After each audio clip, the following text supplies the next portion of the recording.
Hello students, today we are going to study about tissue of class 9th, chapter number 6. Introduction of tissues. From the last chapter, we recall that cell is the structural and functional unit of life. A cell is a mass of protoplasm surrounded by a plasma membrane. Cells vary widely in shape and size. Only protists are one-celled eukaryotic organisms, while most of the plant and animals are multicellular, in which different cells are modified differently in their morphology to perform different but specific functions. For example, in animal including human being, muscle cells are specialized for contraction and relaxation to bring about movement, while nerve cells are specialized for conduction of nerve impulse. Similarly, in the plants, parenchymal cells are adapted for photosynthesis, while the phloem cells are adapted for conduction of food from the leaves to other parts of plant's body. So, in multicellular organisms, cellular specialization is associated with division of labor and increased efficiency. In most of multicellular organisms, the cells coordinate to perform a specific function. This group of cells coordinating to perform a specific function is called tissue. Tissues are two types: simple tissue and complex tissue. Simple tissue, a group of cells similar in form, structure and embryonic origin which coordinate to perform a specific function is called a simple tissue. While a group of cells different in their structure and origin but coordinate to perform a specific function is called a compound or complex tissue. Now we will learn about plant tissues. On the basis of nature of cells, plant tissues are of two types: simple tissues and compound tissues. Simple tissues, these are formed of cells similar in form, structure and function. On the basis of power of division, simple tissues are of two types: meristematic tissues and permanent tissue. Meristematic tissues. Meristem are the region within the plant body where new cells are formed by cell division. In these tissues, cells are thin-walled, living and help in growth. These are localized in certain region. On the basis of their location, primary meristematic tissues are of three types: apical meristem, intercalary meristem and lateral meristem. Next, permanent tissue. In these tissues, cells are thin or thick-walled, living or dead and mature.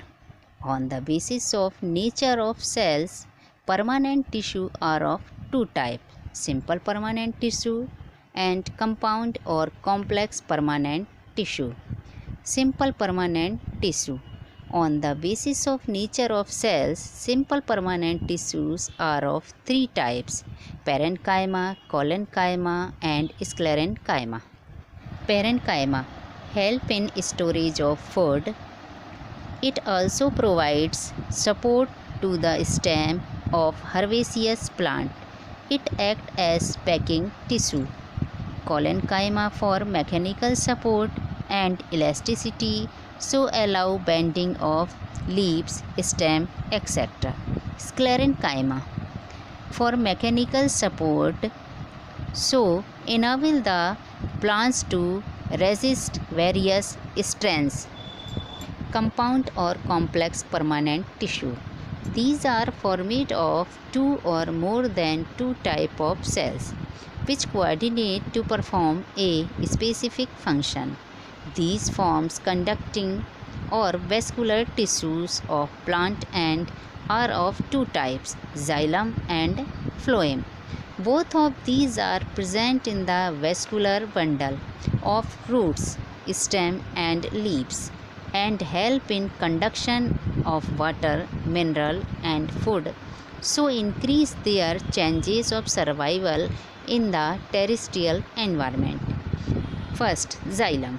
Xylem, also called bud, is formed of four types of cell: tracheids, tracheae or vessels, xylem, parenchyma and xylem fibers.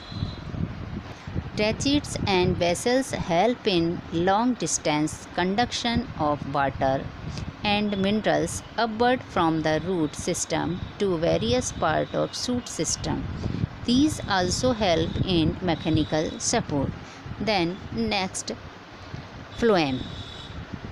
It is also formed of four types of cell: seep tube cells, companion cells, phloem parenchyma and phloem fibers. Mature seep tube cells are dead and multicellular, in which the cells are placed end to end. Their end wall are porous, so called seep plates, for the conduction of food from leaves to other parts of plant body.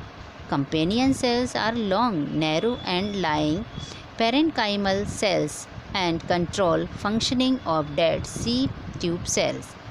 Phloem parenchyma is formed of thin-walled living parenchymal cells, which help in storage and short-distance conduction of food.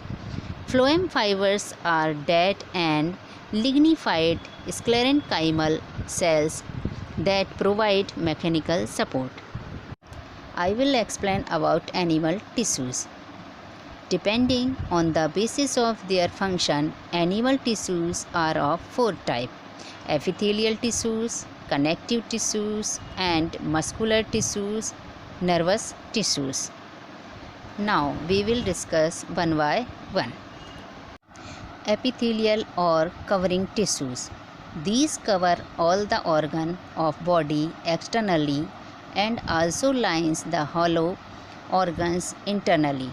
So, it is present in the epidermis of skin, lines mouth, buccal cavity, alimentary canal, kidney, tubules, lungs, glands, etc.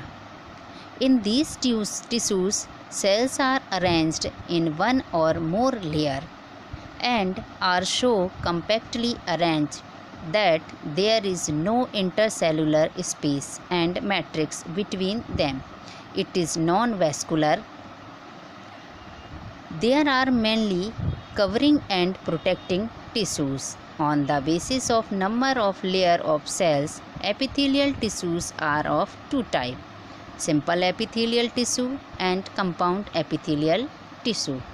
Simple epithelial tissue. These are unilaminar, in which cells are arranged in only one layer. These are further of following types: squamous epithelial. Squamous epithelial, it is found in alveoli or lung for exchange of gases, in Bowman's capsule of nephrons of kidneys for ultrafiltration, and in blood capillaries for exchange of materials between body cells and blood. Next, cuboidal epithelial tissue. In these cells are polygonal and cuboidal. In retina of eye, their cytoplasm has pigment granules for absorption of light. Next, columnar epithelial tissue. In fallopian tube of female, columnar cell have hair-like cilia for movement. Compound epithelial tissue. These are multilaminar, are arranged in many layers. These are of two types: stratified epithelial and transitional epithelial. Muscular or contractile tissues. Muscles fiber have two peculiar properties of exactability and conductivity.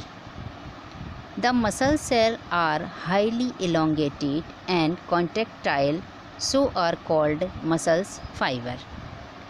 Muscles tissue help in various types of movement and locomotion.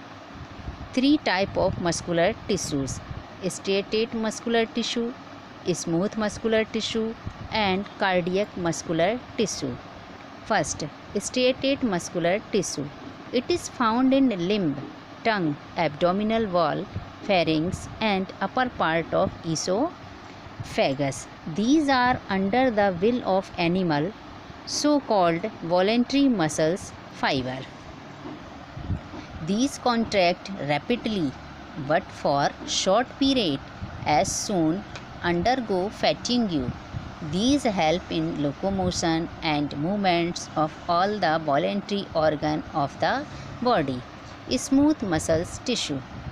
These are present in the wall of visceral organ.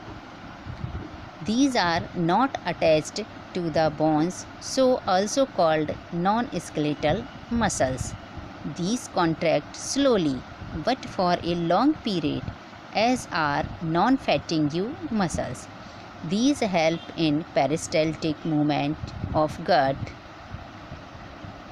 uterus and genital duct to move food, urine and sex cells respectively.